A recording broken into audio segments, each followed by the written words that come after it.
મિત્રો આપ જોઈ રહ્યા છો આ ધરમદાસ બાપુની જગ્યા છે।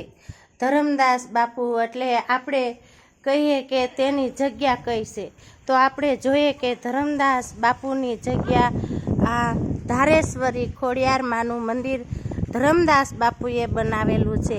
મિત્રો જો આ જગ્યા ખોડિયાર માનું મંદિર છે, આ ધરમદાસ બાપુની જગ્યા છે, આપ જોઈ રહ્યા છો મિત્ર।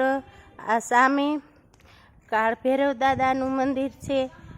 મિત્રો આ ખોડિયાર માનું મંદિર ધરમદાસ બાપુએ બનાવ્યું છે। આ સામે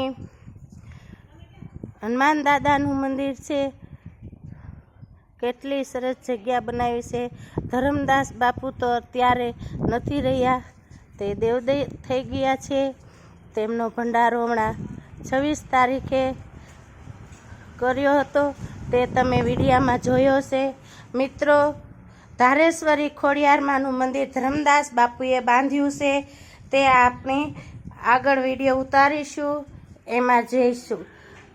જય માતાજી, જય ગિરનાર।